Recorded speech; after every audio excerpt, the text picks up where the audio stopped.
உங்கள் எல்லாருக்கும் நான் சுலபமாக மை செய்கிறது எப்படின்னு இப்போ சொல்லி தரப்போகிறேன். பிறந்த பிள்ளைக்கு கூட இதை இடலாங்க. இதுக்கு என்னெல்லாம் வேணும் தெரியுமா?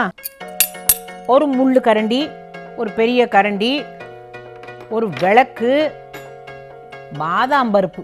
இந்த வீட்லேயே ரொம்ப சுலபமாக மை செய்யறதுக்கு பாதாம் பருப்பை இந்த முள்ளு கரண்டியில் குத்திக்கிடணும்.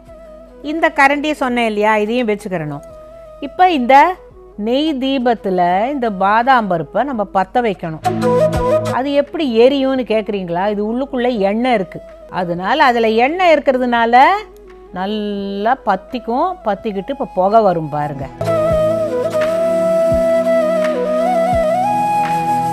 பார்த்தீங்களா, கறி பிடிக்குது. இந்த பாதாம் பருப்பு எரிஞ்சு இந்த கறி அப்படியே அந்த ஸ்பூனில் நல்லா படியும். அப்படி இந்த ஒரு பாதாம் பருப்பு பத்தலைன்னா இன்னும் ஒன்றை கூட கொளுத்தி இந்த மாதிரி புகையை பிடிச்சிக்கலாம். இந்த எல்லா பாதாம் பருப்பும் நல்லா பற்றி எரிஞ்சிருச்சுன்னா அப்படியே சாம்பலாக போயிடுறாங்க. அதில் ஒன்றுமே இருக்காது பாருங்க. அப்படியே சாம்பல் ஆயிடுச்சு பாருங்க. இப்போ பார்த்தீங்களா, இப்போ இது அப்படியே சாம்பலாக போயிடுச்சு. அதில் ஒன்றும் கிடையாது.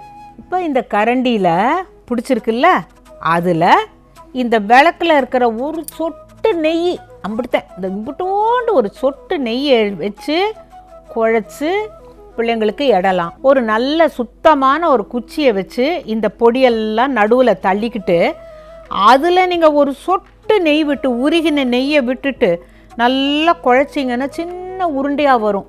அதை எடுத்து ஒரு சின்ன வெள்ளி சிமிழில் போட்டு வைக்கலாம். இந்த பாதாம் பருப்பெல்லாம் பார்த்திங்களா பொடி, எப்போ உங்களுக்கு நேரம் கிடைக்குதோ கொஞ்சம் இந்த மாதிரி பாதாம் பருப்பெல்லாம் இப்படி சுட வச்சு, இது பாருங்க இப்படி பொடி வந்துருச்சுல்ல, இதில் ஒரு கொஞ்சோண்டு அந்த நெய், உருகின நெய்யை வச்சு அப்படி குழைச்சிட்டிங்கன்னா அவ்வளோ வேறு ஒன்றுமே கலப்படம் இல்லை. அது உங்களுக்கே தெரியும். இப்போ பாருங்கள், இதை எடுத்து இதை அப்படியே எடுத்து கண்ணில் பூசிக்கிட்டோம்னா குழு குழு குழு குழு குழுன்னு இருக்கும். அவ்வளவு நல்லா இருக்கும்.